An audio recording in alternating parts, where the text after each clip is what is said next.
बर' हारिनि बे जेखौ जों एथनिक स्टाडि होनना बुङो जारिमिनखौ जे सावरायदों बाहेरानि फैफैनाय साहेबफ्रा बे अदालगुरिनिफ्राय आरम्भ जादों।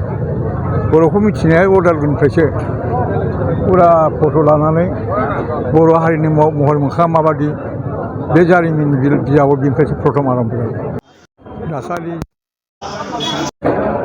माने बानजाय आफाद दादों बे समावनो रायजो राजाफोरनि जे लैहोर लैहोर फैनाय बयबो मदद होफैनाय बेयावनोथ' आफादखौ जाखाबाय नामा नंलायलांदों। ओरैबादि बयनिबो मदद गोसो गोरबोजों आरो बे अदालगुरिहा मोनसे जारिमिनारि मोनसे माबा दं। गोदोबो बेवहाय साहित्य सभाखौ दादोंब्लाबो बे अदालगुरियावसो गिबि सनमिलना साक्सेस जादों। गियार आप खालामदों। आं बे खोथाखौ दहायबो बुंदों। ओंखायनो अदालगुरिनि बे थुलुंगानाया मावनाया बिथांमोननि गोसो गोरबोआ बिराद गोजोनथाव। आरो बे बर' हारिनि बे जेखौ जों एथनिक स्टाडि होनना बुङो जारिमिनखौ जे सावरायदों बाहेरानि फैफैनाय साहेबफ्रा बे अदालगुरिनिफ्राय आरम्भ जादों। बर'खौ मिथिनाया अदालगुरिनिफ्रायसो फुरा फट' लानानै बर' हारिनि महर मोखाङा माबादि बे जारिमिन बिजाबाव बिनिफ्रायसो प्रथम आरम्भ जादों। ओंखायनो बे अदालगुरिया बुंनो थाङोब्ला जोंनि थुलुंगानि फुंखा दाबो बेनो जागोन, मोजाङै साक्सेस जालांगोन। गोदान मोनसे जोंनाव मेसेज मोनगोन बयबो आसा खालामदों। बेनो आरो रायजो राजासिम मा खावलायगोन बे समाव जिहेतु गुबुन गुबुन हारि माहारिफोराव बेहाय गुबुन गुबुन हारियाबो बेवहाय जेनेबा आगोलावबो बिनो जादों।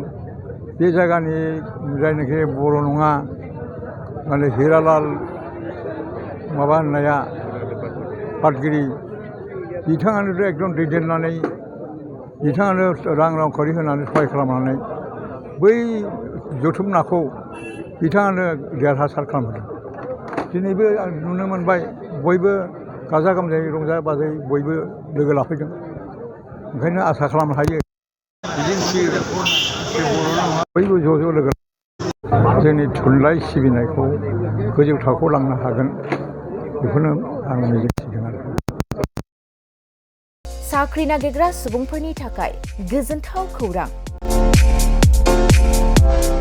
गिबि खेबनि थाखाय आरबि मेथमेटिक्स सेन्टारा बाक्सानि सदर मसलपुराव गासै कम्पिटिटिभ एग्जामनि थाखाय गोदानै कचिं सेन्टार बेखेवनो थांगासिनो दं। जायफोर सुबुंफ्रा गोजान जायगायाव थांनानै कम्पिटिटिभ एग्जामनि थाखाय कचिं लानो हायाखैमोन बिथांमोना बे बारनिफ्राय बे कचिंनि खाबुखौ आरबि मेथमेटिक्स सेन्टारनि जोहै मसलपुराव मोननो हासिगोन। बे कचिं सेन्टाराव बिथांमोना direct recruitment, 3rd and 4th grade, railway, SSC, army GD, Agniveer, bank, police आरो टेट आनजादफोराव जिरायनो हानाय बायदि रोंगौथि गोनां फोरोंगिरिजों फोरोंथाय होनाय जागोन। बे कचिं सेन्टारनि सोमोन्दै आबुङै मिथिनो थाखाय 9101450597 6900584714 आरो 9365132228 जानबुं अनजिमायाव खौरां लानो हागोन।